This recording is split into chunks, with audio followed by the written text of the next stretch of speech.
Sí. Hola, Buenas noches, Buenas doctor. noches, doctor. hola chicos, buenas noches, ¿cómo están? El audio está malo.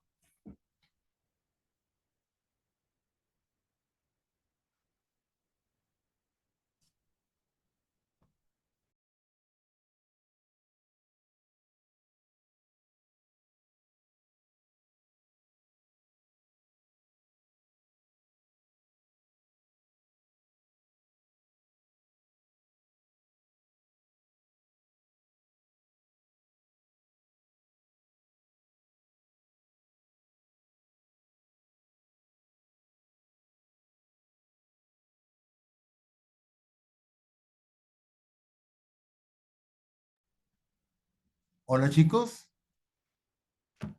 Doctor, buenas. Buenas noches, doctor. buenas noches, ¿cómo están? ¿Qué tal se escucha? Se le escucha Bien, bien, doctor. Ya ustedes me avisan cuándo empezamos, ¿ah? ¿Qué tal? ¿Cómo les va? Bien, doctor. Podemos empezar, si gusta, a las 9:10 para darle tolerancia a algunos compañeros. Perfecto, ¿qué hora es ahorita? ¿Qué hora es? 9:08. Ya un par de minutos, sigo, me tomo un cafecito ahorita mientras tanto. Ya, listo, listo. Ya, doctor. Gracias.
Sí, no, no, no, simplemente.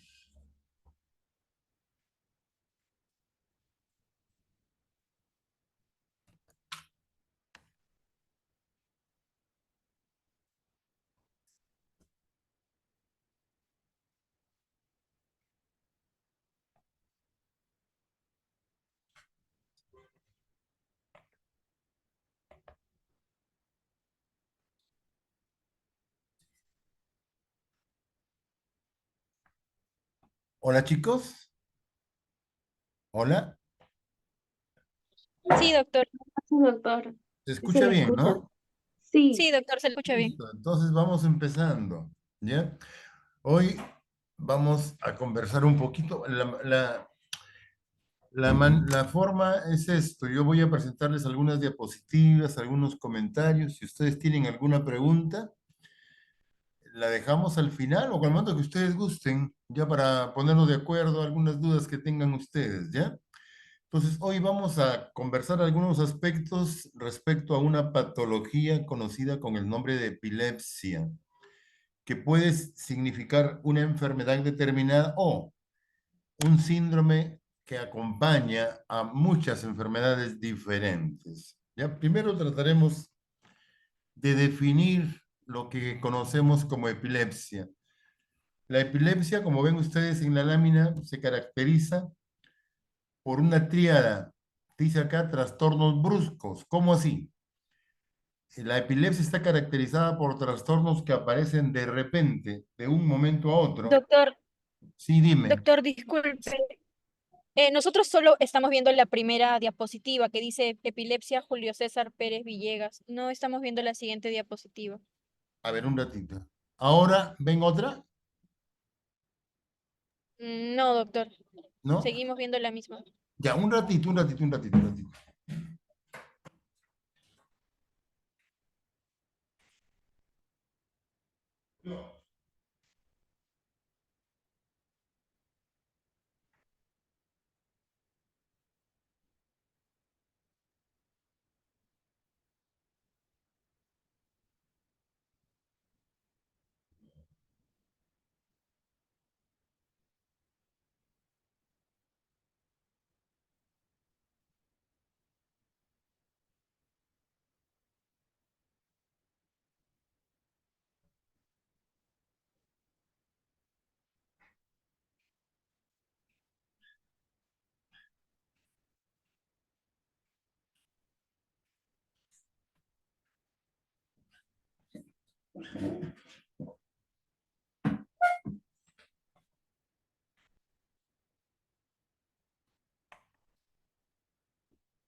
Ahora sí, doctor, ya vemos que ha cambiado de diapositiva.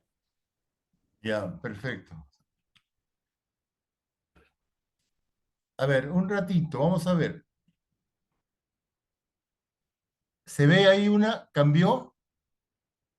Estamos viendo la diapositiva que dice trastornos bruscos, transitorios y recurrentes. ¿Y ahora? No, seguimos viendo la misma.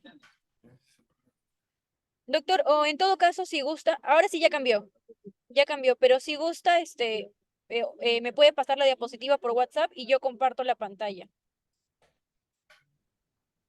Cuando la ponga grande, no se ve, pues.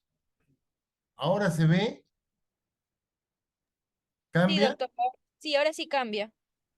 Ahí la puedo dejar, ¿se ve bien o no? Sí, doctor, estamos viendo unas imágenes. Ya, digo, te la puedo dejar ahí, o cuando, por ejemplo, cuando la pongo en pantalla completa, a ver un ratito. ¿Cambia o no cambia? ¿Cambió? No, no cambió.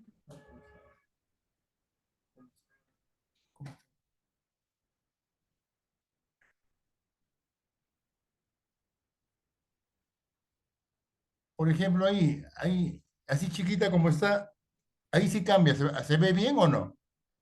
Sí, doctor, ahí sí cambia y se ve bien. Listo, listo, vamos a ver entonces, ya. Decía entonces, la epilepsia se caracteriza por una triada. Entonces dice acá, trastornos bruscos. ¿Qué significa trastorno brusco? Son síntomas, signos que aparecen de repente, de un momento a otro, transitorios, o sea, de corta duración. Y la otra característica que dice recurrentes. ¿Qué significa recurrentes? Que se repitan. Para hablar de epilepsia debemos tener cuando menos dos crisis. Una sola no es epilepsia. Entonces, la epilepsia que se caracteriza por trastornos bruscos, transitorios o de corta duración y que se repiten, recurrentes, ¿de qué? De las funciones mentales o de los movimientos del cuerpo. ¿Qué significa eso? movimientos del cuerpo serían movimientos convulsivos, trastornos que indican trastornos en el movimiento de alguna parte del cuerpo, de todo el cuerpo, pero también puede ser de trastornos de las funciones mentales, puede ser de trastornos de la función visual, del lenguaje, en fin. O sea, epilepsia puede ser cualquier tipo de lesión, de trastorno de la función cerebral, no solamente de los movimientos convulsivos. Todo esto es condicionado por una descarga excesiva de grupos de células cerebrales. ¿Qué significa eso? Que estos trastornos bruscos, transitorios y recurrentes de las funciones mentales o de los movimientos del cuerpo pueden ser producidos por una descarga de una parte determinada del cerebro. Entonces, esa es la característica de la epilepsia, del síndrome conocido como epilepsia, que se caracteriza por síntomas y signos que ya veremos en el transcurso de esta reunión cómo son. En cuanto a la causa de la epilepsia puede ser múltiple y vayamos a ver, dependiendo a los grupos de edad. En un recién nacido, que no está en la lámina, en un recién nacido que tiene epilepsia, lo lógico que pensemos nosotros es, miren ustedes, un recién nacido de 24 horas con epilepsia. ¿Qué es lo que hay que pensar? Lógicamente, lo que uno pensaría es, este recién nacido tiene de repente hipoglicemia, tiene de repente hipercalcemia, o sea, un trastorno brusco que apareció dándome síntomas en el niñito.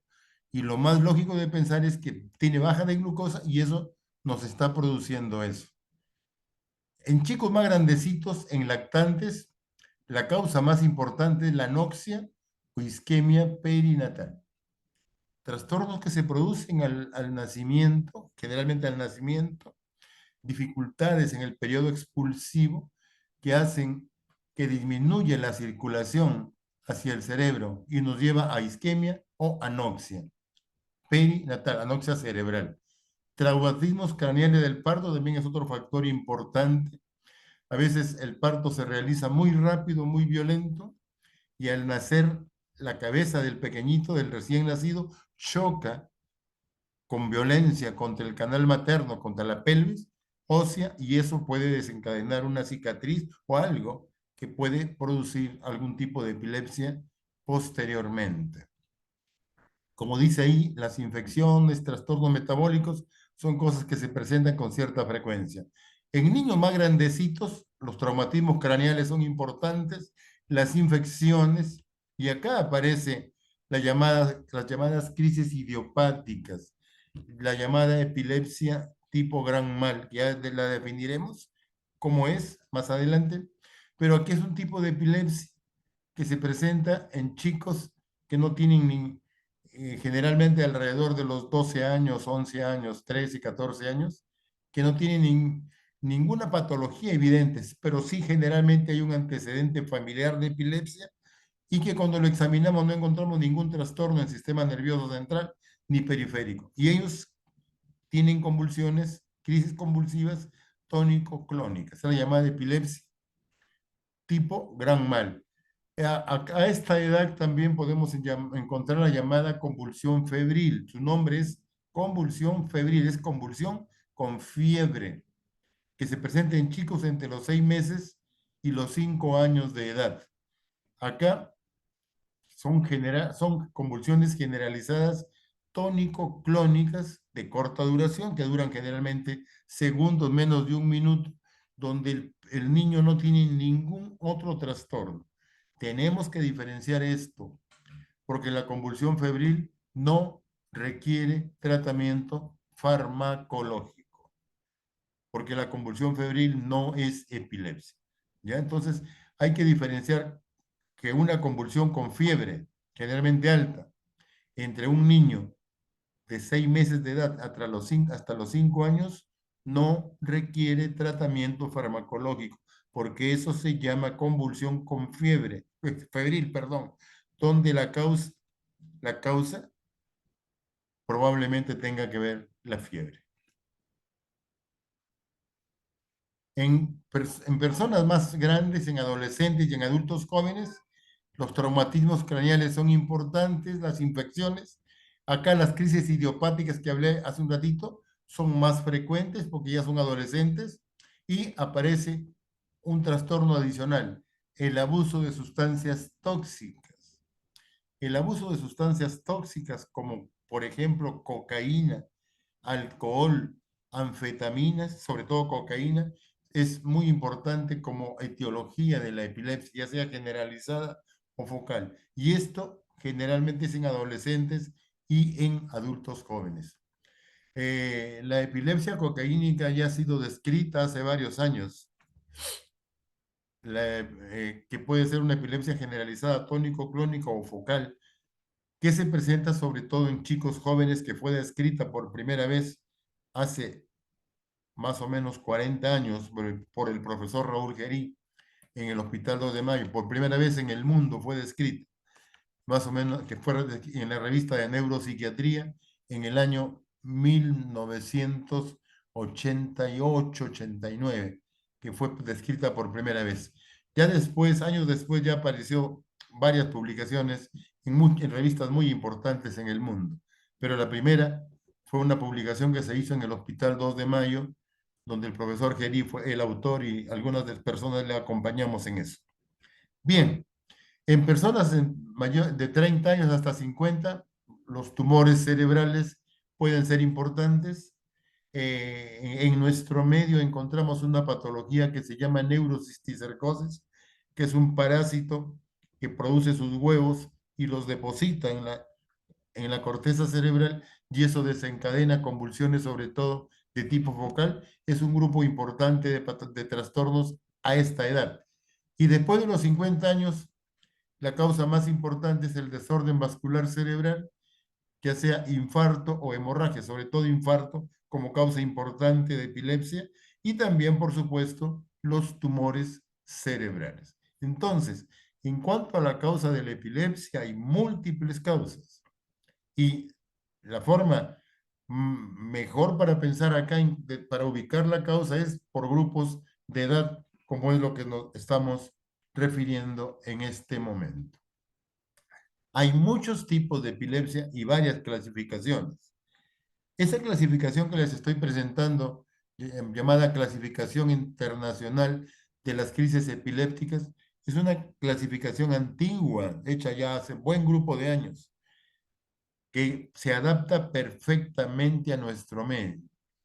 Las clasificaciones actuales, las más nuevas, lamentablemente no se adaptan a nuestro medio porque ellas consideran muchos aspectos fisiológicos y funcionales en el cerebrales que nosotros por las limitaciones que tenemos no usamos en nuestro medio porque no tenemos algunos estudios fisiológicos.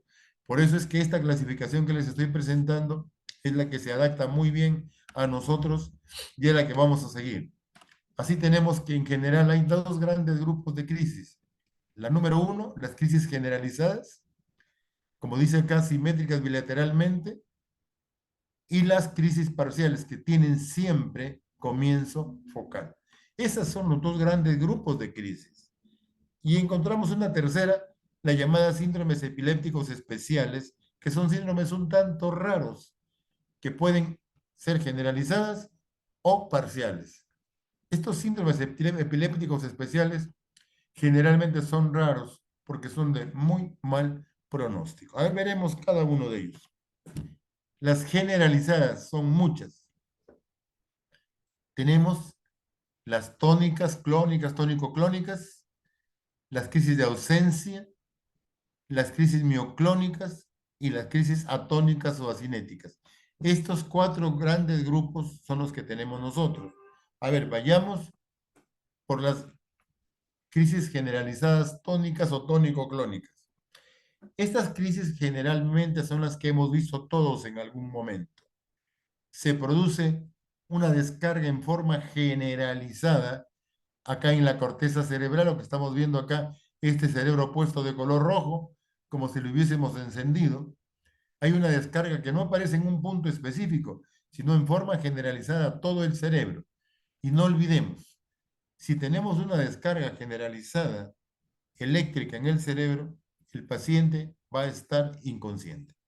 Entonces, la característica cuando la epilepsia es generalizada es que el paciente está inconsciente. Entonces, primero, al haber la descarga generalizada, el paciente está inconsciente y generalmente cae al suelo y presenta un acceso tónico, como están ustedes viendo acá. En este momento del acceso tónico, que dura más o menos 10 segundos, 12 segundos, 15 segundos, rara vez dura más, el sujeto cae al suelo y está duro, rígido totalmente. Está en el estadio tónico, en que las piernas se ponen duras, los brazos duras.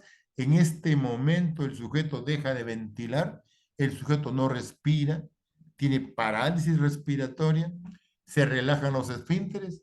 Si la vejiga está llena, se orina. Si la ampolla rectal está ocupada, se puede defecar, porque en este momento hay relajación de esfínteres. Entonces, el primer estadio es estadio tónico, que dura muy pocos segundos. Y gracias a Dios dura pocos segundos, porque en este momento el sujeto no ventila. Entonces, se pone rígido completamente, muy duro, y luego del estadio tónico viene el acceso clónico, que viene de... Este acceso clónico puede durar 20, 30 segundos, a veces dura un minuto, rara vez más. En este momento hay sacudidas intensas de los brazos, de las piernas, las sacudidas muy fuertes de todo el cuerpo. ¿Ya? Y esto dura, como digo, 30 segundos generalmente, y luego viene el estadio posictal. En el estadio posictal el sujeto deja de tener sacudidas y está flácido totalmente.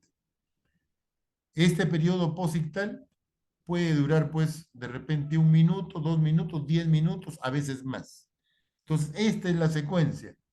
Inconsciencia, estadio tónico, estadio clónico y luego posictal. ¿Cuánto tiempo pasó entre todo? Más o menos ha pasado 1 minuto, a veces un poquito más. Ya entonces, mucho cuidado cuando describamos esto. Al familiar, al paciente, le parece que cuando le preguntamos y el paciente nos llega al hospital, a la emergencia, que generalmente llegan estos pacientes, nos dicen que la crisis del paciente, de su familiar, duró 10 minutos, media hora. Al paciente le parece que, al familiar le parece que dura una eternidad, pero no dura tanto. Puede durar 1 minuto, 2 minutos, más no dura. El paciente, no, doctor, dura 10 minutos. El paciente tiene una crisis ahí en el hospital en presencia de nosotros y el paciente nos dice que así dura. Y cuando nos damos cuenta, ha durado solamente 1 minuto o de repente 1 minuto y medio. Rara vez dura más tiempo. Entonces, esta es la característica de la epilepsia generalizada tónico-clónica. ¿Ya? Una de ellas, de estos tipos, generalmente es la conocida como epilepsia generalizada tónico-clónica tipo gran mal. Gran mal. ¿Ya? Bien. Ahora tenemos otro tipo de epilepsia, la llamada petit mal o pequeño mal. La anterior es tónico-clónica tipo gran mal. La siguiente es la pequeño mal o petit mal. Acá, en la epilepsia tipo pequeño mal o crisis de ausencia, así se llama, la descarga aparece en la parte central del cerebro, aquí. Se produce una descarga que se difunde a la corteza cerebral. Y al difundirse a la corteza cerebral, el sujeto hace inconsciencia. Entonces, en estas crisis de pequeño mal, el sujeto está inconsciente, con una característica especial, que es la única, que el sujeto está inconsciente, el chico, pero no cae al suelo. Está inconsciente, pero no pierde el tono postural. ¿Cuánto tiempo dura? 5 segundos, 6 segundos, más o menos hasta 15 segundos. Rara vez dura 20 segundos. Entonces, en este momento, el paciente que está inconsciente permanece de pie, permanece sentadito en la posición en que está, mira de frente, con los ojos, entre comillas, desorbitados. El sujeto mira de frente, pero no ve, está inconsciente, hace movimientos del lamido de los labios, puede hacer movimientos de los globos oculares, como de que abre y cierra los ojos. Ya, le hablamos al paciente y él queda mirando fijamente, pero no responde. Estas Son las llamadas crisis de ausencia o petit mal. ¿Cuánto tiempo duran? Pocos segundos, generalmente 10 segundos, 12 segundos, 15 segundos. Esta crisis empieza de repente, en forma brusca, igualito se va luego de los 12, 14, 15 segundos que dura. En esta crisis el paciente, por supuesto, no se da cuenta de lo que pasa, porque él hace inconsciencia. Y el paciente, una vez que pasa la crisis, continúa haciendo sus cosas como estaba previamente. Esta crisis, este tipo de crisis, tiene la característica de presentarse muy frecuentemente. El paciente nos puede dar 10 crisis en el día, como nos puede dar 100 crisis en el día o más. O sea, dura muy poquito, pero son muy frecuentes. De manera que el niño, porque se presenta en niños generalmente esto, en chicos entre los 8, 9, 10 años, no tiene movimientos convulsivos, pero cuando va al colegio tiene bajo rendimiento. ¿Por qué bajo rendimiento escolar? No tiene retardo mental, por si acaso. No tiene bajo rendimiento intelectual. Lo que pasa es que tiene crisis muy seguidas y no atiende en las clases porque a cada rato está inconsciente. Entonces, estos chiquitos muchas veces son considerados como si tuvieran retardo mental y no tienen retardo mental. A nosotros nos envían a la criaturita en algún momento porque el psicólogo informa que el niño tiene bajo rendimiento escolar y encima es malcriado porque a cada rato saca la lengua. Entonces, cuando el profesor se dirige al chico, cuando le crea cierta presión durante la clase, el chico hace inconsciencia, porque cuando le pones presión a estos pacientes, desencadena las crisis de ausencia. Y parte de la crisis es hacer lamidos de los labios. Entonces, al paciente, al profesor o al psicólogo, le parece que le está sacando la lengua, que es malcriado, y no lo es parte de la crisis. Entonces, cuidado con esos chiquitos que nos mandan de vez en cuando porque tienen bajo rendimiento escolar. Entonces, cuando tienen bajo rendimiento escolar, tener siempre presente que una de las crisis que puede estar presentando este chico son las crisis de ausencia. Y muchas veces tenemos dudas sobre este tipo de crisis. Y acá tenemos, cuando tenemos muchas dudas sobre este tipo de crisis, hay un trazado electroencefalográfico que estamos viendo en la parte inferior. Este trazado electroencefalográfico tiene una característica de punta onda, tiene descargas punta onda generalizadas en todo el trazado, con una característica de 3 crisis o 3 Hz por segundo. O sea, en un segundo hay 3 paroxismos de este tipo. 3 por segundo. Esta es la característica del electroencefalograma de estos pacientes. Se dice que es la única patología donde se encuentra este tipo de trastorno. Yo no sé si será la única, pero no hemos visto otros pacientes que tengan este tipo de trazado electroencefalográfico. Por eso es que cuando tenemos dudas de este tipo de crisis, este trazado nos ayuda mucho, porque se dice por ahí que este trazado es patognomónico de las crisis de ausencia típica, porque así se llaman estas crisis, el petit mal o ausencia típica. Hay otro tipo de crisis de ausencia que se presentan en chicos más pequeños, donde los estados de inconsciencia no duran pocos segundos, duran un minuto, a veces más, y en los cuales no encontramos este trazado electroencefalográfico, y estos chicos que tienen esas crisis de ausencia atípicas, así se llaman, generalmente están asociados con retardo mental. Eso ya es otra historia, las crisis atípicas, porque se acompañan de retardo mental y son parte de otro tipo de patología. Gracias a Dios, no son muy frecuentes.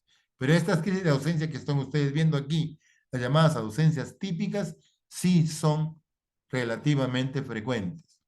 Y una característica especial, estas crisis van extraordinariamente bien con un fármaco que no tenemos en nuestro medio, que se llama etosuximida. Hasta hace más o menos, cuando yo era residente, ya hace buen tiempo, casi 40 años, la etosuximida había en nuestro medio. A partir de esa época, más o menos hace 38, 37 años, la etosuximida desapareció del país, de manera que nosotros no usamos etosuximida para las crisis de ausencia típica. Nosotros usamos valproato de sodio con muy buena respuesta. Así que, entre comillas, para nosotros el valproato se ha convertido en la primera línea para el tratamiento de las crisis de ausencia típica. Pero en el mundo, la primera línea es la etosuximida. Para nosotros el valproato, porque no tenemos etosuximida. Bien, seguimos. Acá tenemos otro pequeñito con otro tipo de trastorno. Acá teníamos las tónicas, las ausencias, y ahora tenemos las crisis mioclónicas. Ahí está. Las crisis mioclónicas generalmente son de muy mal pronóstico. Porque la crisis mioclónica, la mayoría de ellas, se acompañan de estas crisis, que ya veremos qué es la mioclonía, pero además tienen otros trastornos cerebrales, como retardo mental, generalmente. Tienen retardo en el desarrollo psicomotor, generalmente estos pacientes que tienen este tipo de crisis. Vamos a ver acá los llamados espasmos infantiles o síndrome de West. Este pequeñito que está sentado en esta silla, hermoso como lo ven ustedes, estuvo creciendo muy bien hasta los 10 meses, 11 meses, un añito. Y a partir de este momento los padres ven que esta criatura tiene estas sacudidas que están ustedes viendo. Sacudidas de los brazos y de las piernas.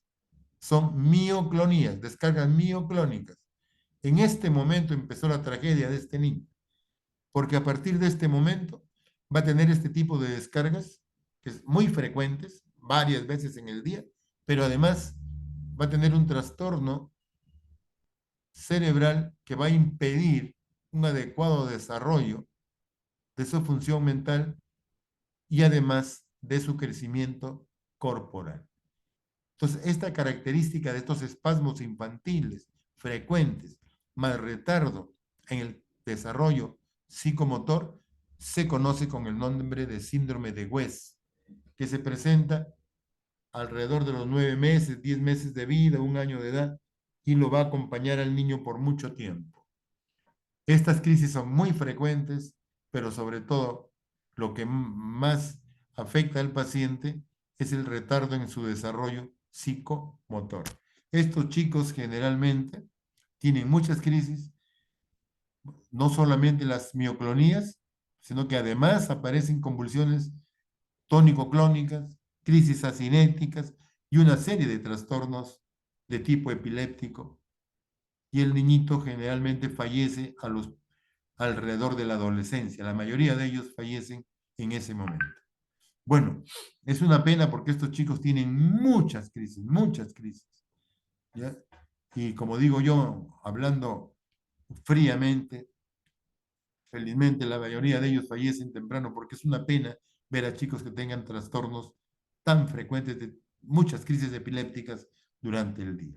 Y entonces esta es la llamada epilepsia o los espasmos infantiles llamados síndrome de West, que es la característica de las epilepsias mioclónicas, que son de muy mal pronóstico. Hay una epilepsia mioclónica de buen pronóstico que se presenta en adolescentes, generalmente mujeres, como esta jovencita que está acá, se presenta en mujeres entre los 16, 20 años, 20 y tantos años. Estas chicas, característicamente por la mañana al despertar, presentan estas sacudidas mioclónicas, desplazamientos fuertes de los brazos, que las cosas útiles de aseo que lleva se le caen. Aquí se ha encontrado un trastorno en el brazo corto del cromosoma 6 en este tipo de pacientes, porque generalmente es una epilepsia de tipo familiar de muy buen pronóstico, porque estas crisis se controlan muy bien con ácido valproico y no se acompañan de retardo mental. Estas crisis se le da tratamiento y después de pocos años, 4 o 5 años de tratamiento, van a desaparecer. Entonces, el pronóstico de este tipo de crisis mioclónica es bueno. Es la epilepsia llamada epilepsia mioclónica juvenil o epilepsia de Jans, porque fue quien la describió por primera vez. ¿Ya? Entonces, este tipo de epilepsia, entre comillas, sería la excepción a las epilepsias mioclónicas, porque la mayoría son de mal pronóstico. Pero en el caso de esta chica, el pronóstico es bastante bueno. Bien, entonces esas son en general las crisis generalizadas. Antes de que pasemos a esta diapositiva, además hay otro tipo de crisis, las llamadas crisis asinéticas. ¿Qué significa crisis asinéticas? Yo le tengo mucho temor a ese tipo de crisis porque son la tónico-clónica, la que quieras. El paciente siempre tiene una secuencia. Te da tiempo más o menos para que lo veas al paciente y lo puedas ayudar. Pero estas crisis asinéticas o aquinéticas son crisis de inconsciencia que se presentan bruscamente. El sujeto pierde el tono postural y cae al suelo. Y casi siempre se lesiona alguna parte del cuerpo. Es una caída con golpe en la cabeza, en alguna parte del cuerpo, y el sujeto tiene muchas lesiones en alguna parte del cuerpo, sobre todo en la cabeza, porque bruscamente pierde el conocimiento y cae al suelo y se lesiona. Esas son las crisis asinéticas o aquinéticas, que son felizmente no muy frecuentes. Bien, ahora tenemos otro grande grupo de crisis epilépticas, las llamadas crisis parciales, que pueden ser, aquí como ven, con la A, simples. Las crisis parciales simples, acá no hay pérdida de conocimiento, no hay pérdida de conciencia. O pueden ser complejas, en los cuales sí hay compromiso de conciencia en mayor o menor grado, pero sí tenemos trastorno de conciencia. Vamos a ver las parciales simples. Aquí tenemos, por ejemplo, esto es el cerebro, hacia adelante la región frontal, aquí, face, la cara, atrás el lóbulo occipital, en la parte inferior el temporal. En la parte, aquí lóbulo frontal, la parte posterior del lóbulo frontal, aquí tenemos la llamada circunvolución frontal ascendente. Si recuerdan ustedes el homúnculo motor, el homúnculo de Penfield, allí está representada la función motora en el cuerpo, en el cerebro, perdón. O sea, la función motora, las diferentes partes del cuerpo están representadas en el cerebro. Y aquí en la cara externa, está representada la cara del paciente. En el ángulo de la convexidad, la cadera y la parte interna que no la vemos, el miembro inferior. Entonces, si yo tengo aquí la circunvolución frontal ascendente, este paciente tiene una crisis focal, una epilepsia focal, que desencadena aquí en la circunvolución frontal ascendente. Si se afecta el lado derecho de la frontal ascendente, el sujeto tiene accesos convulsivos en la cara y en el miembro superior, porque aquí en la convexidad está localizada la cara y el miembro superior del lado opuesto. Entonces, al producirse descargas en la corteza frontal, la circunvolución frontal ascendente del lado derecho, el paciente tiene accesos convulsivos en la hemicara izquierda y el miembro superior del lado izquierdo. Entonces aquí decimos, esta es una epilepsia parcial motora que compromete el miembro superior y compromete la cara. Entonces, cuando yo digo parcial motora que compromete el miembro superior y la cara del lado izquierdo, inmediatamente estoy pensando que el foco está aquí, en la región frontal posterior, en la circunvolución frontal ascendente del lado derecho. Entonces hay un foco, ¿de acuerdo? Bien, pues, ahora tenemos otro. Ya no tenemos la circunvolución frontal ascendente, sino ya tenemos el lóbulo parietal atrás. Aquí tenemos la circunvolución parietal ascendente.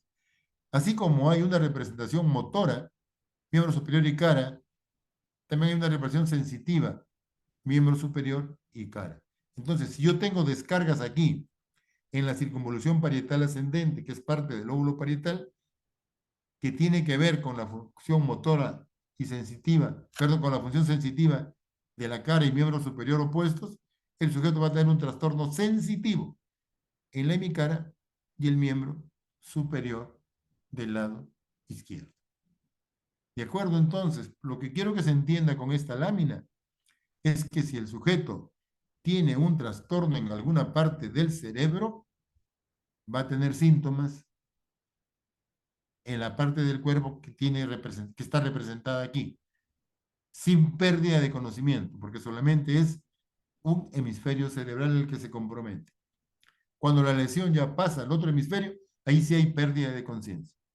Si yo tengo, por ejemplo, que el sujeto tiene descargas aquí en el lóbulo occipital, me va a dar alucinaciones visuales.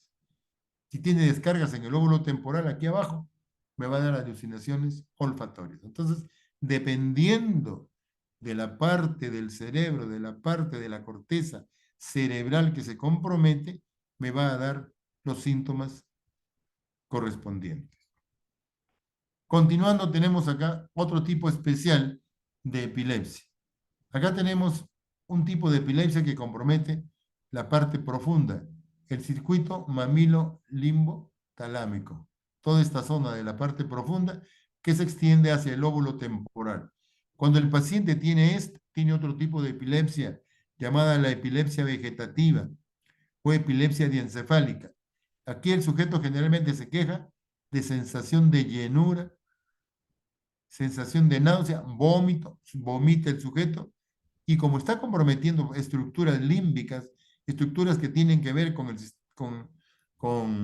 el hipotálamo, no va a dar síntomas vegetativos. Tiene sudoración, las pupilas se dilatan, no hay respuesta, se produce midriasis, una gran sudoración, el sujeto vomita, dolor abdominal y sensación de defecar. Por eso es que empieza la crisis así y el sujeto generalmente va al baño, porque hasta este momento es una crisis focal. El sujeto puede caminar, va al baño con la sensación de defecar, vomita y hace todo lo necesario como para defecar, y si se generaliza termina en una convulsión generalizada. Esta es la llamada epilepsia de tipo diencefálico, que generalmente no es muy frecuente. Entonces no olvidemos este tipo de crisis. Luego tenemos otra crisis focal. Tenemos este paciente que tiene un foco aquí, en la quinta circunvolución temporal, en el lóbulo temporal.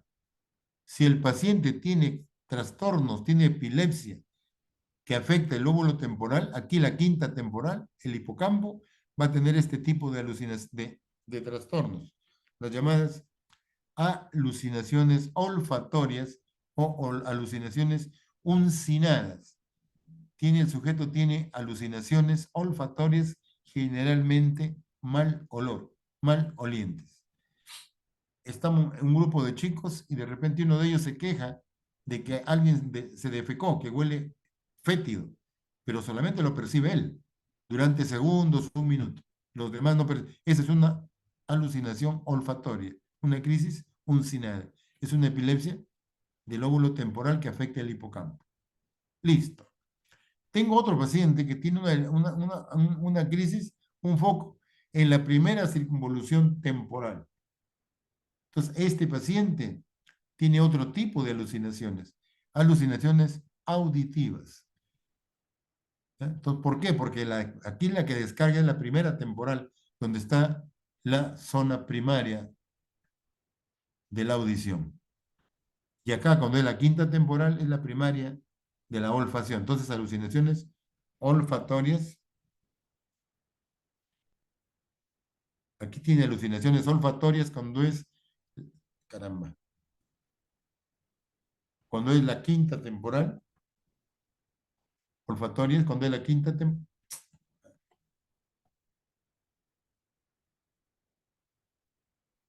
Cuando es la quinta temporal tiene alucinaciones olfatorias. Cuando es la primera temporal tiene alucinaciones auditivas. Y acá tenemos un paciente que tiene trastorno en el lóbulo temporo-occipital. Y si tiene alucinación, tiene trastornos en el lóbulo temporo-occipital, puede aparecer esto, alucinaciones visuales. El sujeto ve tiene una alucinación donde ve en la pista a una persona sentada leyendo el periódico.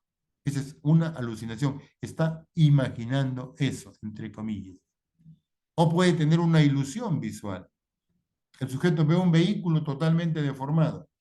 También es otro trastorno que está comprometiendo el lóbulo occipital. Entonces, no olvidemos, el sujeto, dependiendo de la parte de la corteza cerebral afectada, tiene múltiples trastornos, tiene múltiples alucinaciones, tiene múltiples crisis. Y si lo que se compromete es la circunvolución frontal ascendente, tiene trastorno motor. Si es parietal ascendente, tiene trastorno sensitivo. Si es occipital, alucinaciones visuales. O sea, dependiendo de la zona comprometida, son las diferentes crisis que tiene el paciente. Y acá tenemos los llamados automatismos psicomotores, característicos de lesión del lóbulo temporal. Acá tenemos este señor que se quita la camisa, él está en este momento está inconsciente. Él ha tenido una crisis general, del lóbulo temporal bilateral. Durante la crisis el sujeto está inconsciente, tiene desviación de la mirada, se quita la camisa, se la pone, tiene automatismo de este tipo, hace estos movimientos con las manos, puede hacer este tipo de comportamiento, o esta joven que está acá, tiene una crisis durante la cual lava el plato, lo seca y lo coloca en su sitio sin romperlo. Hace una serie de automatismos. Esa es la llamada trastornos psicomotores o trastornos o epilepsia del lóbulo temporal. Acá hay alucinaciones, hay comportamiento extraño, hay automatismos. ¿Ya? Entonces, eso es epilepsia. Eso no es psicosis. ¿De acuerdo? Bien. Y los llamados síndromes epilépticos especiales, que generalmente son muy poquitos, no muy frecuentes.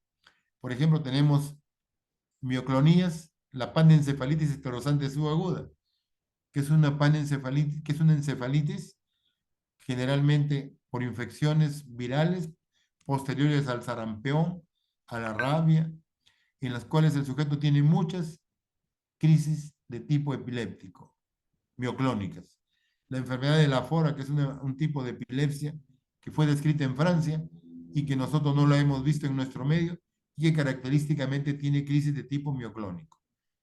La llamada convulsión febril, que decíamos hace un rato, que no es un tipo de epilepsia, son crisis convulsivas generalizadas tónico-clónicas que duran más o menos 30 segundos, 60 segundos y que se presentan en chicos entre los 6 meses y los 5 años, en las cuales se encuentra fiebre, generalmente fiebre alta.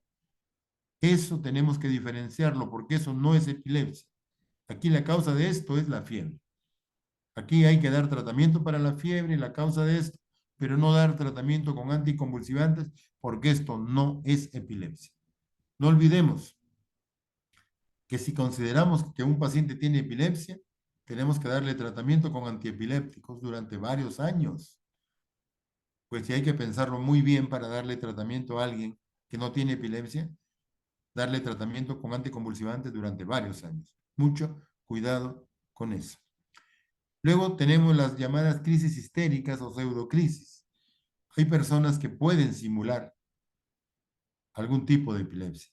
Hay personas. Y simular una epilepsia no es tan difícil.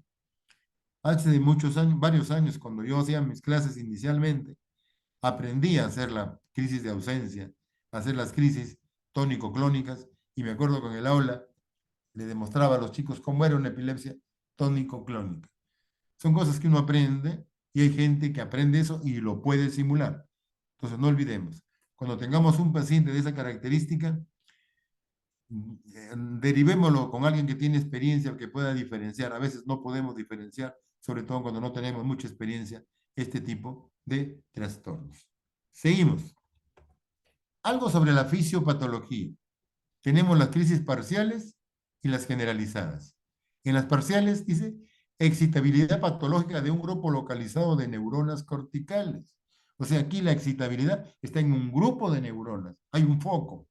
Y las generalizadas, hay excesiva excitabilidad de neuronas en toda la corteza cerebral. No olvidemos, la generalizada, este trastorno está en toda la corteza cerebral y la focal o la parcial solamente en un grupo determinado, en una zona determinada. Esto está caracterizado fundamentalmente por mecanismos bioquímicos, sobre todo hay defectos en la membrana celular y en la transmisión sináptica. Defectos en la membrana celular, los flujos iónicos no están adecuados y se produce trastornos en la transmisión sináptica de manera que se produce despolarización neuronal y consecuentemente a esto se desencadenan una serie de descargas epileptógenas. Hay diferentes tipos de epilepsia, diferentes. Por lo tanto, es de esperar que existan distintos mecanismos fisiopatológicos para los trastornos diferentes de epilepsia que tenemos. Así tenemos, por ejemplo, que encontramos alteraciones en la estructura tanto de la neurona como la glía. Y la neurona y la glía localizada, por supuesto, en la corteza cerebral. Sobre todo, ¿en dónde? En el hipocampo, en la quinta temporal, que tiene mucho que ver con el mecanismo fisiopatológico de la epilepsia. Así tenemos que en esa zona del cerebro comprometido se produce pérdida neuronal, hay destrucción de neuronas, hay anomalías en la conformación de las dendritas, en la transmisión sináptica y también aparece gliosis, de manera que se producen aislamiento de zonas de la corteza cerebral. Entonces, todo este mecanismo es característico de la epilepsia, sobre todo de la epilepsia local, focal. Así tenemos que hay trastornos así como hay trastornos en la estructura de la neurona y la glía, también consecuentemente a eso se producen trastornos en la función de la neurona y la glía. Y todo esto nos lleva a un aumento de la excitabilidad. Se producen cambios en la permeabilidad de los iones, sobre todo sodio, potasio, aumento de las conexiones excitadoras o disminución de las inhibidoras. Se produce un aumento de las conexiones de glutamato, por ejemplo, de acetilcolina, inhibición de las conexiones de GABA, de manera que el GABA, que es el inhibidor por excelencia cerebral, disminuye, y el glutamato y la acetilcolina, que son los mayores locos del cerebro, están exagerados, de manera que se desencadenan crisis epilépticas. Esto produce aumento de la neurotransmisión excitadora o disminución de la neurotransmisión inhibidora. Consecuentemente, se producen descargas de tipo epiléptico en el cerebro. Como consecuencia de todo esto que estamos comentando, hay un aumento de la excitabilidad neuronal focal o generalizada en forma crónica. Hay descargas epilépticas espontáneas, súbitas y recurrentes, favorecidas por diferentes trastornos. Por ejemplo, antiguamente decíamos que el estrés no desencadena epilepsia. El tiempo pasó y nos demostró que el estrés sí puede favorecer algún tipo de epilepsia. Característicamente, la privación de sueño puede producir epilepsia.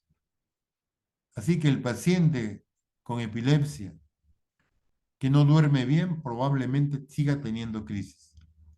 No es suficiente darle el mejor tratamiento que tengamos al paciente para la epilepsia. También debemos tener cuidado que debe dormir bien, porque si el paciente no duerme bien, es muy posible que tenga crisis de tipo epiléptico. El alcohol, drogas ilícitas, generalmente la mayoría de drogas son ilícitas, sobre todo el alcohol, la cocaína, anfetaminas pueden desencadenar epilepsia. Hay algunos fármacos proconvulsivantes. El estímulo luminoso intenso puede producir epilepsia, desencadenar epilepsia. por ejemplo, mucho tiempo en el sol, un muchacho que se va a la playa, que tiene epilepsia, que se queda 3, 4 horas, puede tener crisis epilépticas en mayor frecuencia. Muchachos que se ponen a ver televisión varias horas, que están jugando con el Nintendo varias horas, pueden tener algún tipo de epilepsia.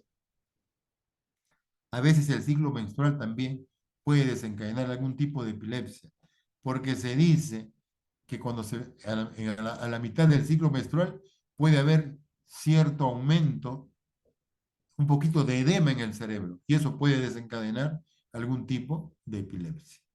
Muy bien.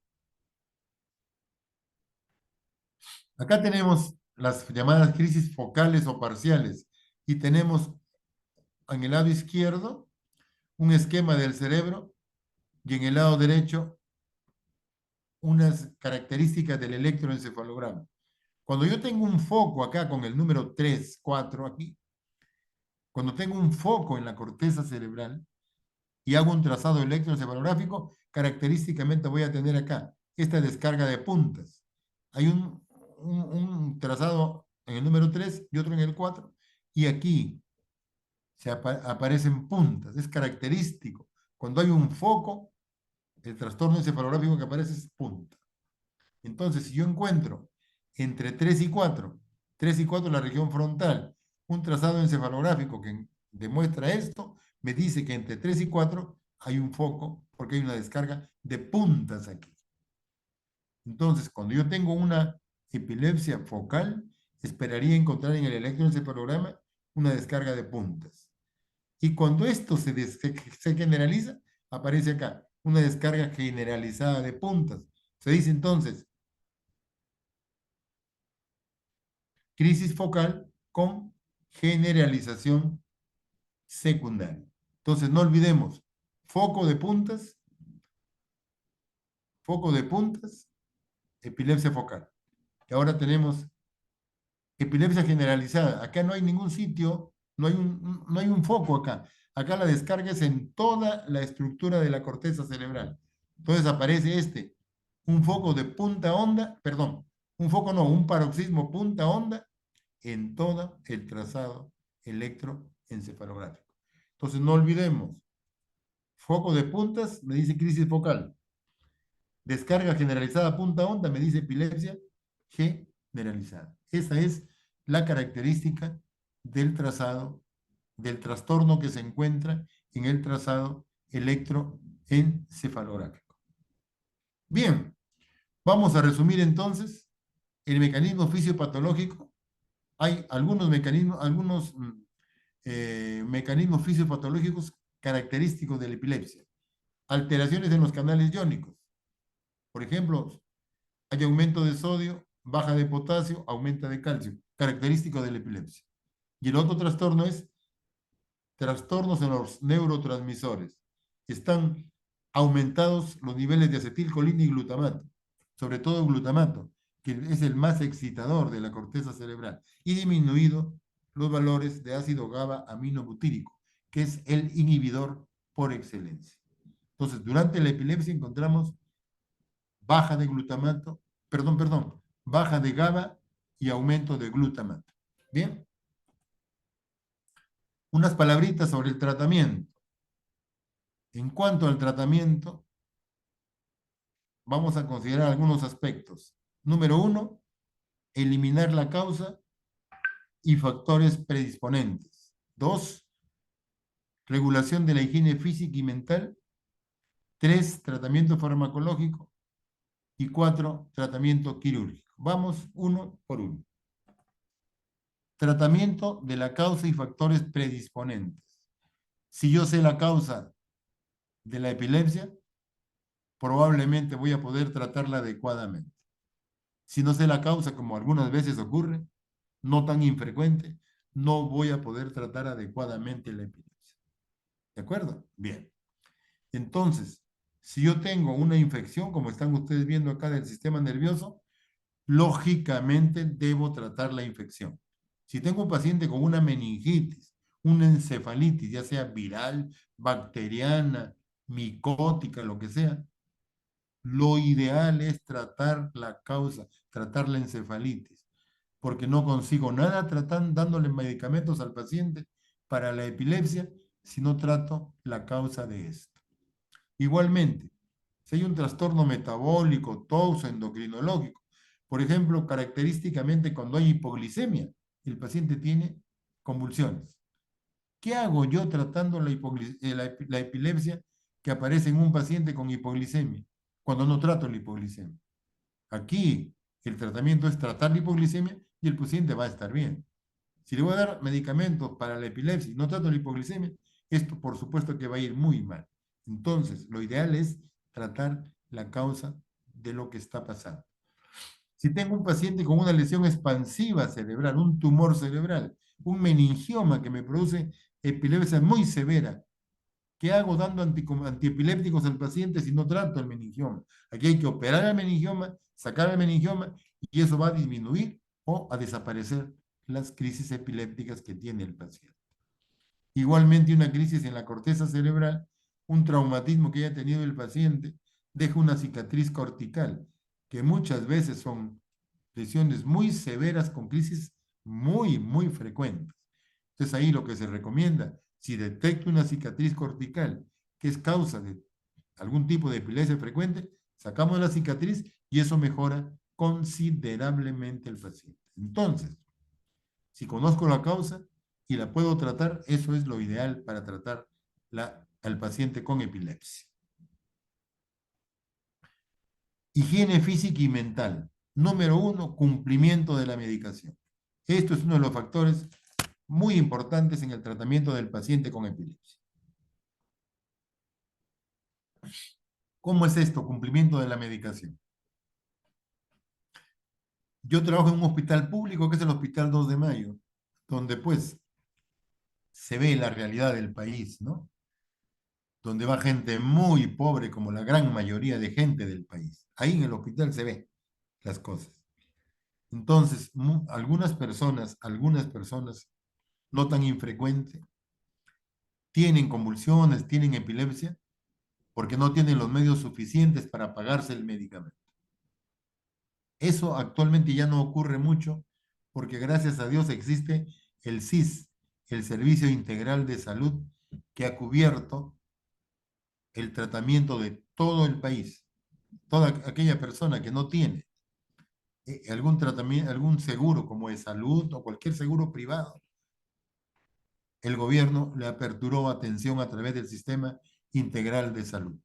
Entonces, en este momento ya la gran mayoría de gente está cubierta con su tratamiento, pero no siempre ocurre así, porque hay pacientes que utilizan 2, 3 y hasta 4 fármacos y los fármacos que cuestan más, eso no los cubre el Estado. Entonces, una porción de los pacientes que tenemos siguen con la epilepsia porque no pueden cumplir con el medicamento. Pero hay otra porción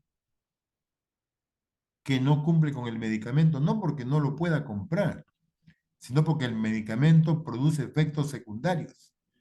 Y los efectos secundarios son difíciles. Hay pacientes que tienen que tomar 3, 4, 5, 6, hasta más pastillas. ¿Se dan cuenta ustedes cuando se resfrían, toman algún medicamento? Molesta tomar un poco de aspirina, tomar paracetamol, esas cosas que lo toman solamente por un par de días. Pero acá son 3, 4, 5, 6 pastillas o más todos los días. Sea lunes, sea domingo, sea feriado, sea Navidad, todos los días. Y eso crea problemas. Entonces, mucha gente, no mucho, pero una buena porción, no cumple con el medicamento por los efectos secundarios que presenta. Segundo, sueño y alimentación adecuadas. El paciente con epilepsia, chicos, debe dormir mínimo 6 horas, mejor si duerme 8 horas, porque durante el sueño se producen sustancias que son importantes para estar bien al día siguiente y se producen sustancias que permiten sobrellevar mejor la epilepsia. De manera que recomendamos al paciente que duerma bien. Evitar el abuso de alcohol y otras drogas, ya está sobreentendido que el paciente con epilepsia no debe drogarse, pues, ¿no? Y por supuesto que el alcohol es la principal droga, sino que decimos, la consideramos como si no fuera una droga, simplemente porque fue legalizada hace muchos años, pero el alcohol es una droga y hace mal, hace mal. Actividad física moderada, bueno, se recomienda eso, Y lo último, que para mí es muy importante, las dificultades psicosociales. ¿Qué pasa con un paciente con epilepsia? Generalmente es un niño pequeño. A los padres le tienen un niñito con epilepsia. ¿Qué hacen los padres? La gran mayoría tratan de esconder esto. Tratan de esconderlo, que no se entere nadie que su hijito tiene epilepsia. Lo mandan al colegio y como este niñito tiene problemas probablemente, tiene crisis convulsivas, lo cuidan como no tienen idea, como si fuera de cristal. A veces toma su desayuno e inmediatamente le da un vómito. Entonces vomitó el medicamento y vomitó su alimento. Entonces no tomó el medicamento. Va al colegio y en el colegio tiene una convulsión. ¿Qué creen que ocurre? Cuando tiene una convulsión, el profesor llama a los padres, o al padre, a la madre, que vaya, porque le dice que su compañerito deberían llevárselo a otro sitio donde lo cuiden mejor, porque en el colegio no puede estar, porque el chiquito tiene convulsiones y asusta a sus compañeritos. Sus compañeros no se asustan, el que se asusta es el profesor y pide que lo lleven a otro colegio. No olvidemos, si un padre tiene su hijito con epilepsia y lo comunica al colegio, ese niñito va a estar cuidado. ¿Por qué? Sobre todo por sus compañeros, porque el profesor le va a decir, cuiden a su compañero y los mejores cuidadores de un niñito con epilepsia son sus compañeros. Pero si los niños no están advertidos, no están aleccionados, son bien crueles los chiquitos, si no los dirigimos. Entonces, van a fastidiarlo a su compañero, porque eso lo vemos todos los días en el trabajo diario nosotros en el hospital. Todos los días vemos esto. Entonces, ese paciente con epilepsia, ese niño, va a acostumbrarse a estar cambiando de colegio, porque va a un colegio, va a otro, porque siempre sigue con sus crisis de epilepsia. Va a la universidad y de repente tiene una convulsión. ¿Qué hacen sus compañeros en la universidad? Igualito que en la escuela primaria, lo van a aislar. Y el paciente de por sí que tiene epilepsia, él tiende a aislarse. O sea, siempre va a estar disminuido en nuestro medio, cuando menos, el paciente con epilepsia.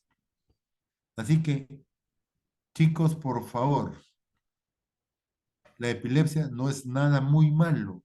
Yo prefiero muchas veces preferiría tener epilepsia y no tener presión alta, porque con presión alta me voy a morir pronto, pero con epilepsia no. Si la epilepsia está bien cuidadita, me va a ir muy bien. ¿Ya? Entonces hay que entender eso.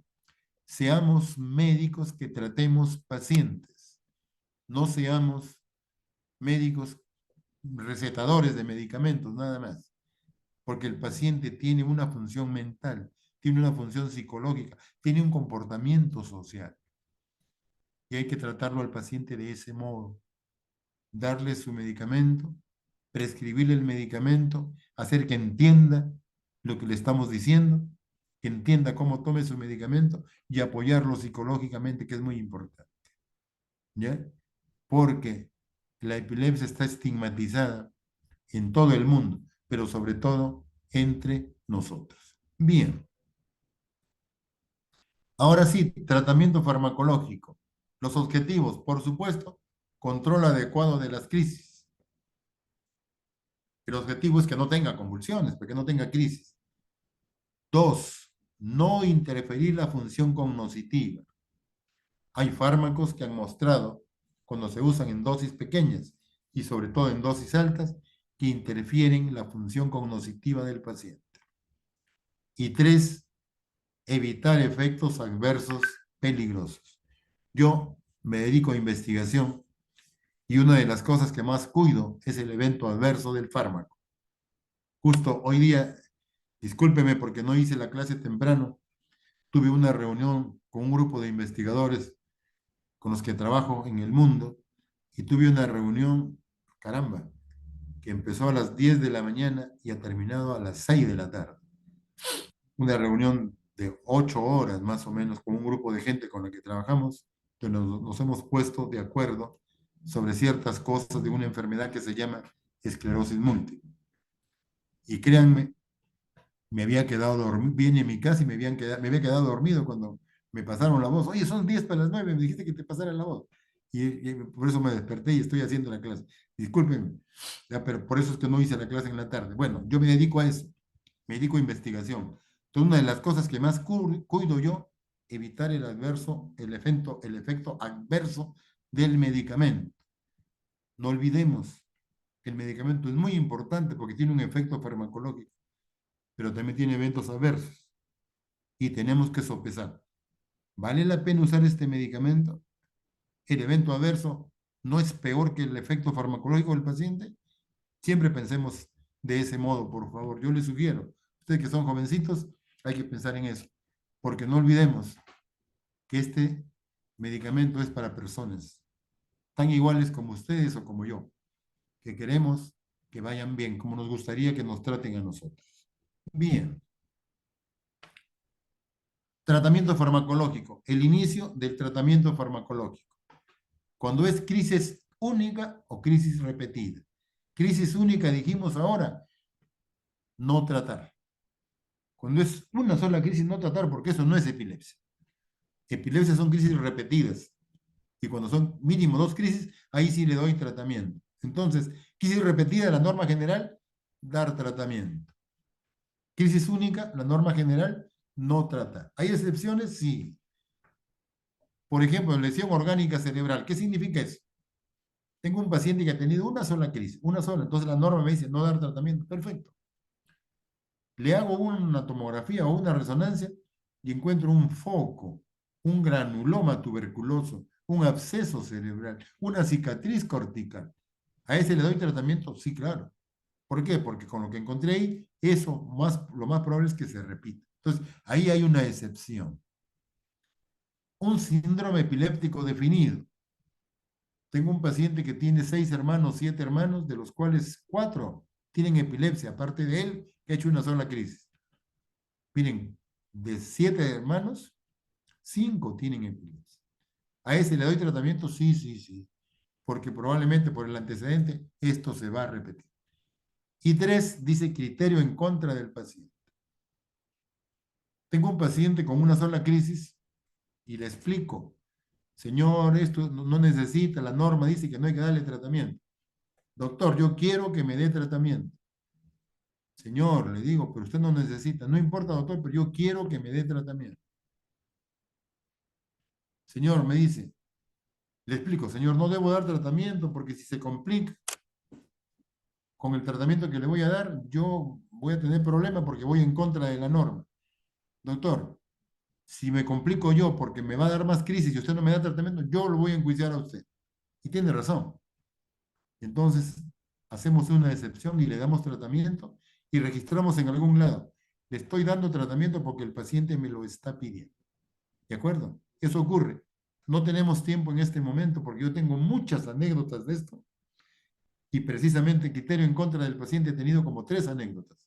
Una de ellas, uno de esos muchachos que sale por la televisión con Gisela Valcárcel, no sé ahora, pues esa época era con Gisela Valcárcel.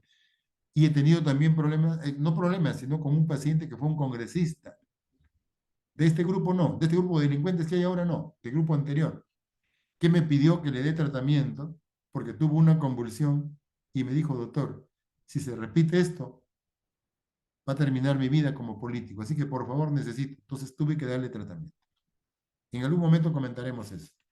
Y segundo, crisis repetidas, norma general, dar tratamiento.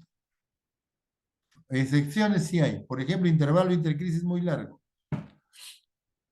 Dar tratamiento para la epilepsia es dar tratamiento por varios años. Dar 2 fármacos, 2 dosis de medicamento, 3 dosis, a veces más. Hay que pensarlo muy bien. ¿Qué pasaría si tenemos un paciente que tiene crisis cada 4, cada 5 años? Una crisis cada 5 años. Hay que pensarlo muy bien, darle tratamiento, 3 pastillas todos los días para una crisis que se va a repetir dentro de 5 años. Eso le explicamos al paciente y la decisión la vamos a tomar con él. Él va a decidir si toma el medicamento y cómo lo va a tomar. Muy bien, ahora sí tenemos el tratamiento, los fármacos, el 100%, tratamiento con una sola droga, el 70% buen control de crisis. el 30% no hay buen control. De este 30%, politerapia, 2, 3 y hasta 4 fármacos, bien se controlan el 15%. El otro 15% no se controla. Así utilizamos 10 drogas con las que tenemos actualmente, no se va a controlar. Esto se conoce como epilepsia intratable, este 15%. De este 15%, el 5% va a cirugía de la epilepsia. En nuestro medio menos porque no se está haciendo todavía nada. El otro 10% son crisis totalmente refractarias al tratamiento con los fármacos que tenemos en este momento. Es increíble, hay pacientes que tienen 50, 100 convulsiones al día. 100 convulsiones al día. Eso es epilepsia intratable. Bien, fármacos antiepilépticos hay muchos, muchos, muchos. Hay poca diferencia en la eficacia. La mayoría tienen cierto grado de eficacia. El problema son los efectos secundarios. Se recomienda iniciar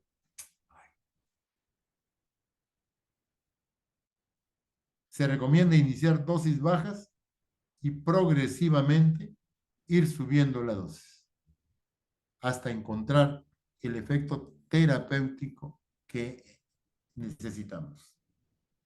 Bien, entonces si yo le doy un fármaco en una determinada dosis, trato de llegar a la dosis plena, a la dosis máxima, y veo, si con eso se controla, gracias a Dios. Si con eso no se controla, tengo dos caminos. Le agrego otro fármaco, como es generalmente que uno hace, o lo retiro y le cambio el fármaco. Generalmente le agregamos otro fármaco en dosis pequeña y le vamos aumentando progresivamente. Cuidado con los efectos secundarios, que es una de las cosas que más preocupa. No hay una clasificación de los fármacos epilépticos, antiepilépticos, pero en general hemos considerado una clasificación que es esa ahí, de ahí, grupo 1, grupo 2 y grupo 3. Grupo 1, fármacos antiepilépticos de, digamos, de espectro intermedio, efectivos con las crisis parciales, simples y complejas, y las secundariamente generalizadas, pero son de espectro intermedio para un determinado grupo de crisis. 2, fármacos efectivos contra estas crisis, pero de amplio espectro, o sea, para varios tipos de crisis. Y grupo 3, fármacos de espectro muy pequeñito, muy reducido. Acá tenemos el grupo 1, carbamazepina, fenitoína, fenobarbital, primidona, gabapentina, oscarbazepina, tiagabina. De ellos, los que usamos siempre y muchos años son carbamazepina, fenitoína y fenobarbital. Vamos a ver. Carbamazepina, excelente antiepiléptico. Es el fármaco de elección para las crisis parciales complejas, para la epilepsia del lóbulo temporal. En general, funciona bien para las crisis generalizadas, para las focales. Pero como digo, es de elección para las crisis parciales complejas. Este fármaco tiene una característica especial. Tiene un efecto teratogénico más o menos del 5%. Pero ese efecto teratogénico es del 5%, me permite usarlo con cierta seguridad en la mujer gestante. Porque la mujer gestante que yo preparo, a la cual le indico todo lo necesario, y dentro de ellos le doy suplemento de ácido fólico y le doy carbamazepina, el efecto teratogénico prácticamente lo desaparezco, lo convierto en 0%. Así que este fármaco nos ayuda mucho en la mujer gestante. El fármaco de elección en la mujer gestante es la lamotrigina, que es uno de los fármacos nuevos. La lamotrigina puede ser cara y cuando en nuestro medio el paciente no puede pagar la lamotrigina, le damos carbamazepina para la mujer embarazada, con su asociado a suplemento de ácido fólico. Y nos va muy bien. Entonces, este es un excelente antiepiléptico, la carbamazepina. La oscarbazepina es prima hermana, casi hermana gemela de la carbamazepina. muy bien en su efecto antiepiléptico, pero el efecto teratogénico no lo conozco bien. Tiene un poquito de menos efectos secundarios que la carbamazepina, pero tiene un gran pecado la oscarbazepina.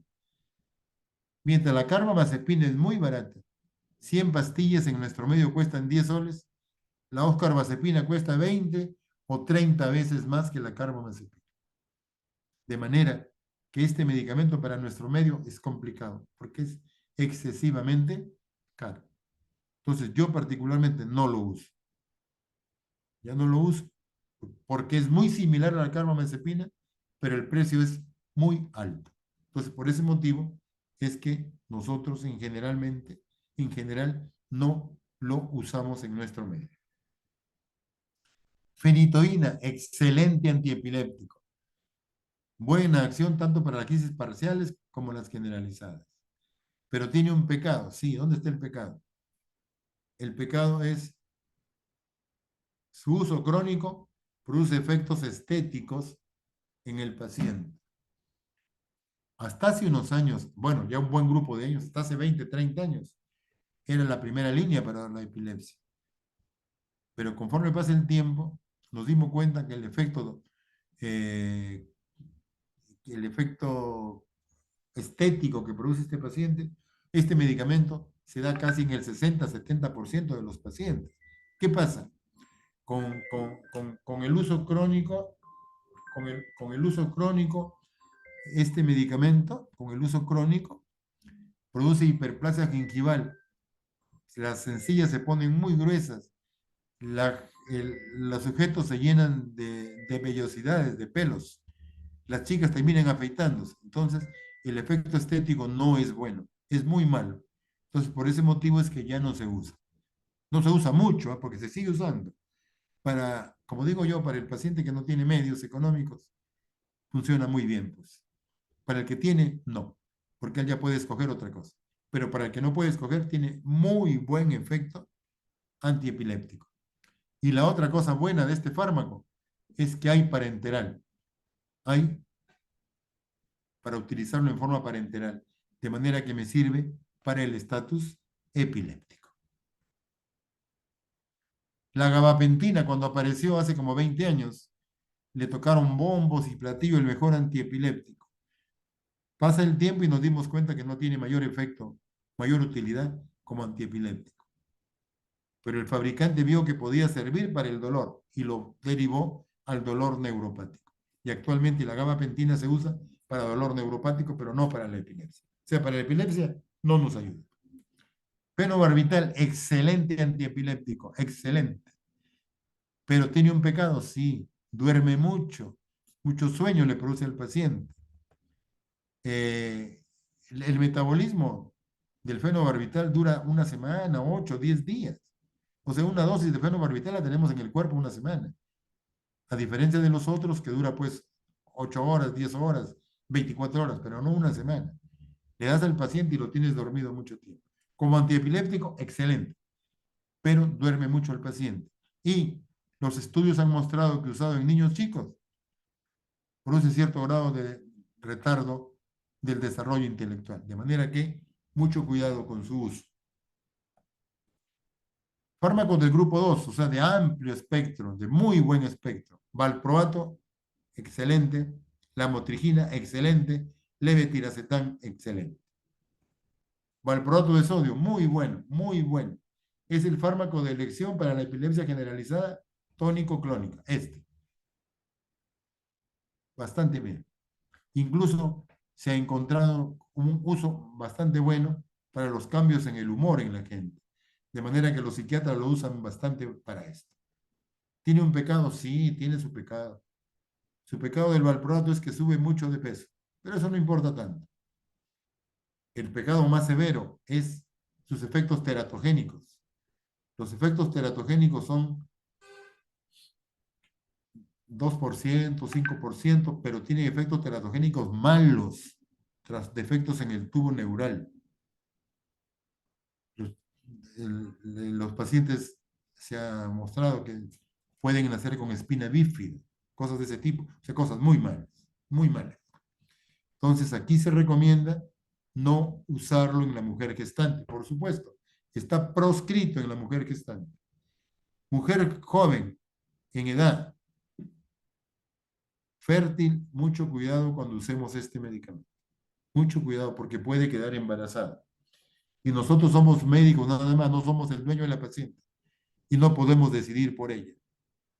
Y no podemos hacer que tenga un hijo con trastornos de ese tipo. Así que mucho cuidado con esto.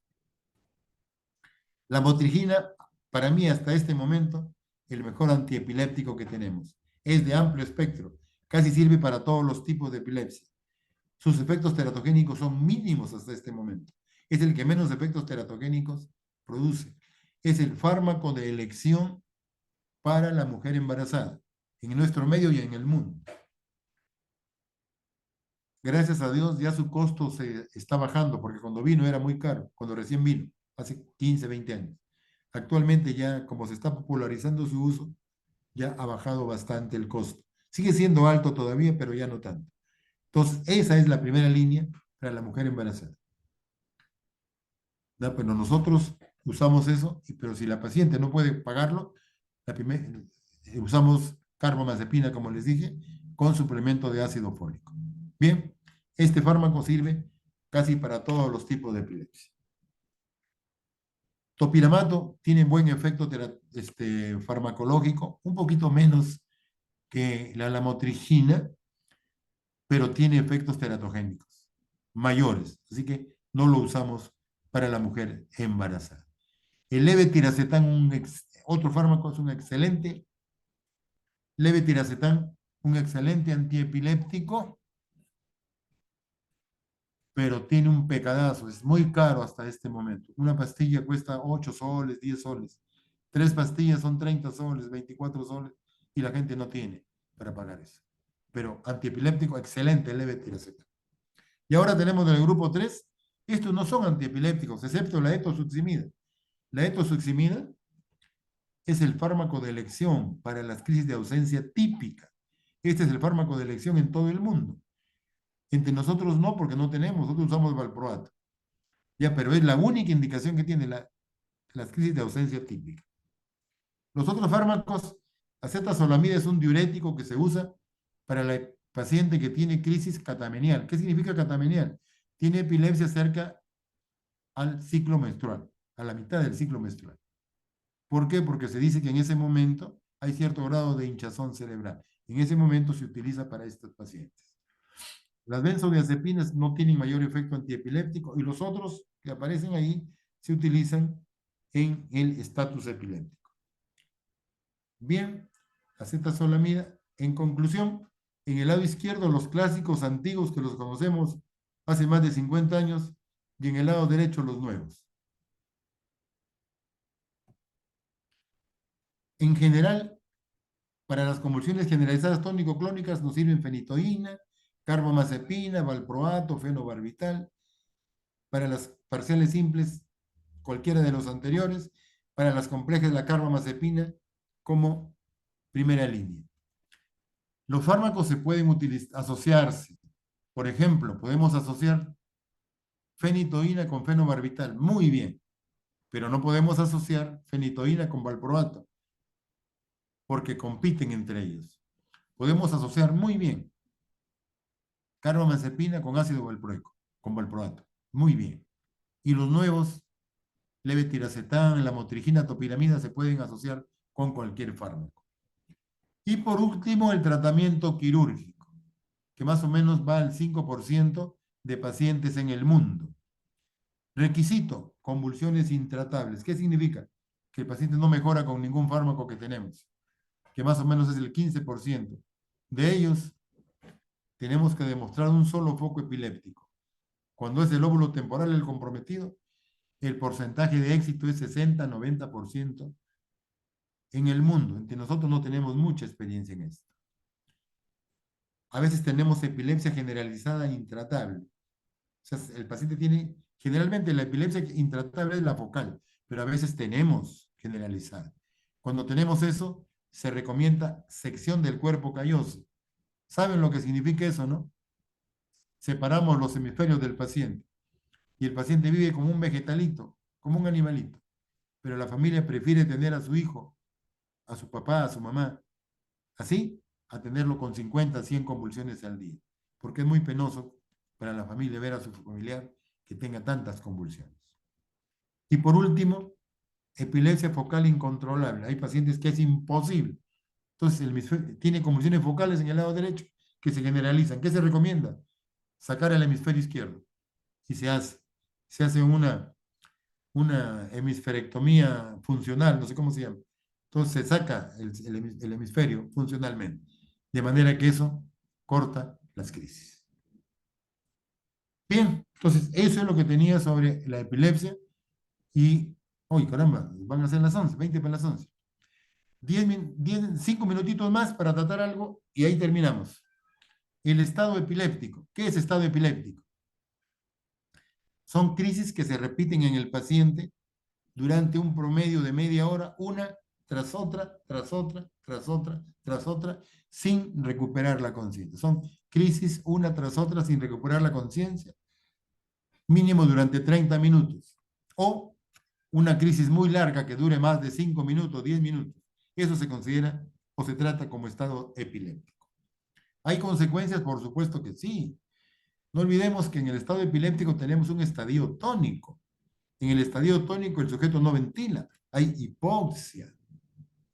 Consecuentemente, el sujeto tiene que derivar hacia el metabolismo anaeróbico. Se acumula calcio, ácido araquidónico y al final todo esto nos lleva a edema cerebral y muerte neuronal. Cuando las crisis son repetidas, una crisis, dos, no pasa nada, pero repetidas ya este proceso se nota. Entonces nos lleva a muerte neuronal. Entonces, mucho cuidado con el estado epiléptico, sobre todo cuando dura mucho tiempo. Pero así como hay trastornos, manifestaciones cerebrales, también hay trastornos, manifestaciones metabólicas. Como decía, entra a funcionar, el sistema se deriva al anaeróbico, entonces aparece acidosis láctica, una serie de cosas que al final nos llevan a insuficiencia renal aguda. Y el sujeto, eso produce taponamiento renal. O sea, una serie de trastornos aparecen. Cuando es una sola crisis no se nota, pero cuando son varias, cuando es estatus, sí. Entonces, las causas del estatus epiléptico en pacientes epilépticos generalmente es la disminución o el retiro del fármaco. El paciente tiene epilepsia, se controla muy bien y le molesta tomar la pastilla. O lo que ocurre con cierta frecuencia.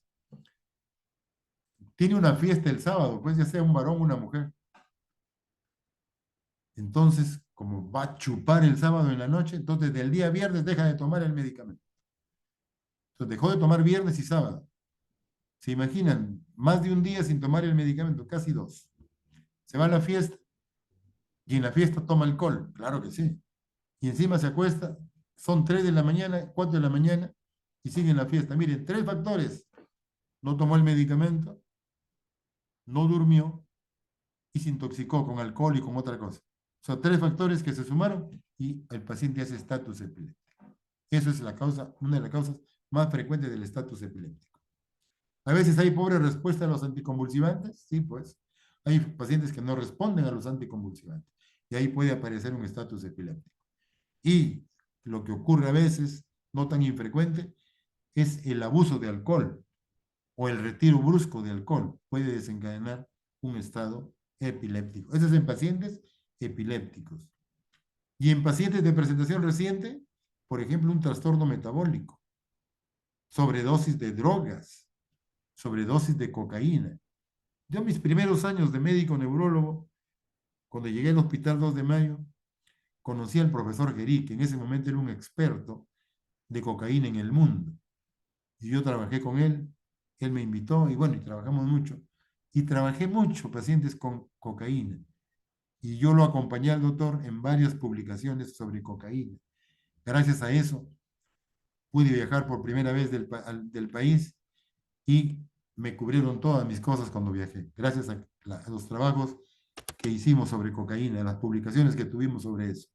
Entonces, tengo un poquito de experiencia en eso, en drogas, sobre todo en cocaína. Hace muchos años que no hago, pero más o menos recuerdo cosas.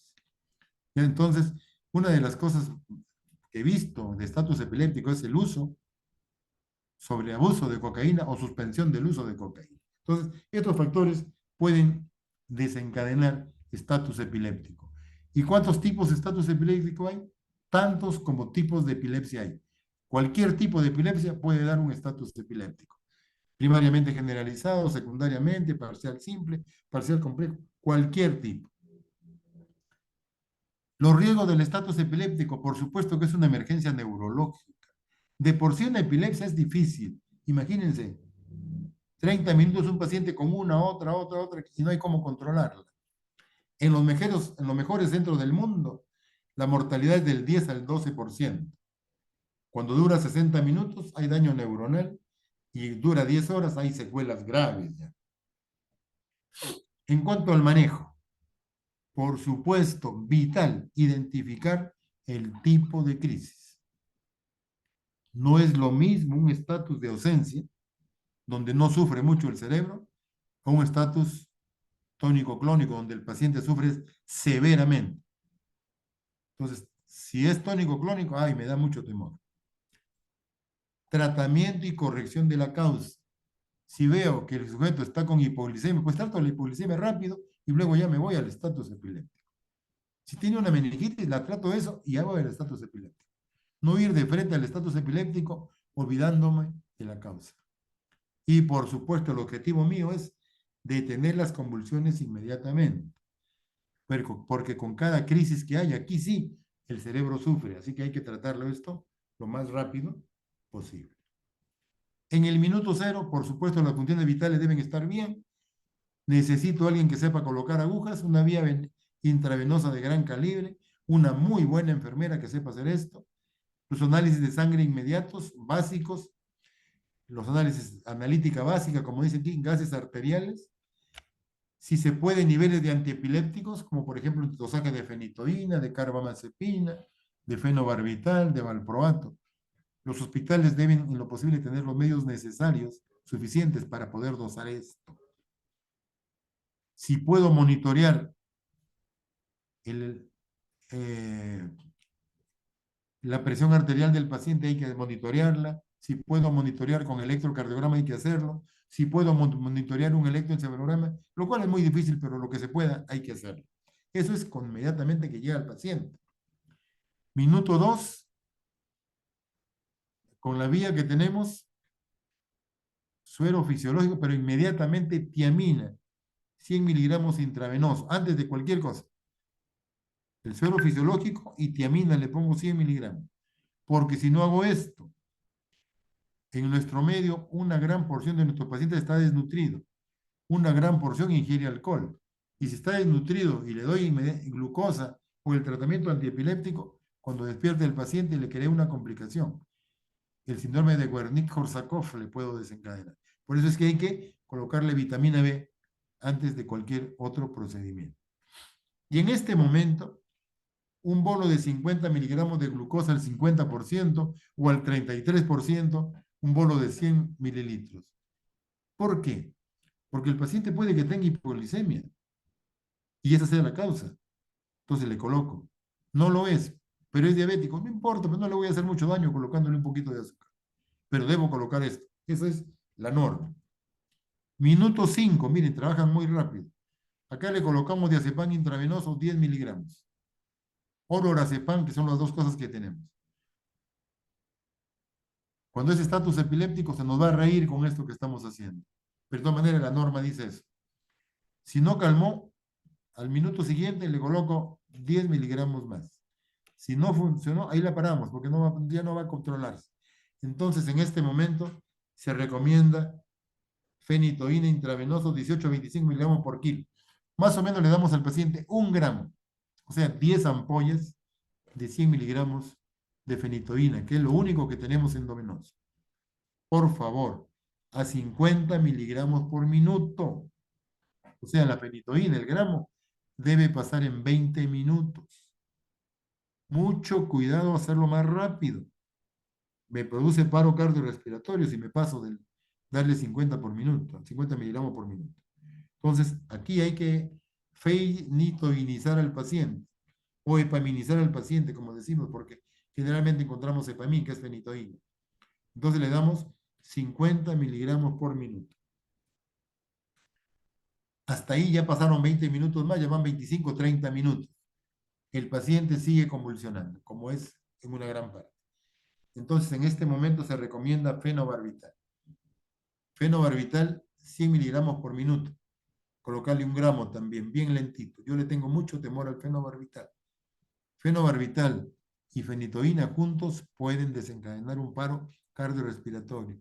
Mucho cuidado con el paciente.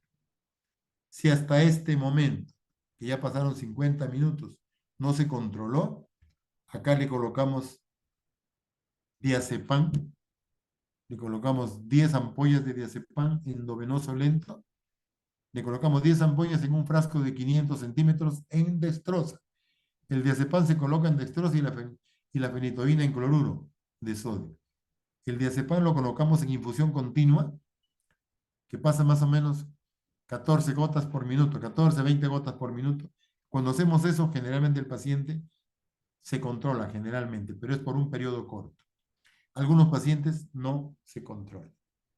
Y si no se controlan, al minuto 80, ya no puedo más. Necesito que venga el anestesiólogo para que anestesie al paciente, para que le coloque tiopental, pentobarbital, en fin, las cosas que ellos utilizan y anestesia al paciente.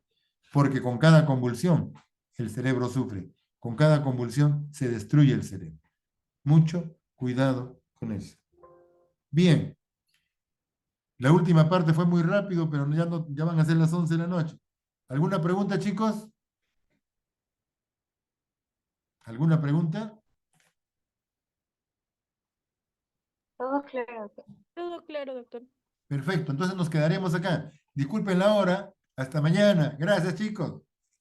Gracias, doctor. Hasta luego. Hasta luego. Gracias. Chao, chicos. Chao.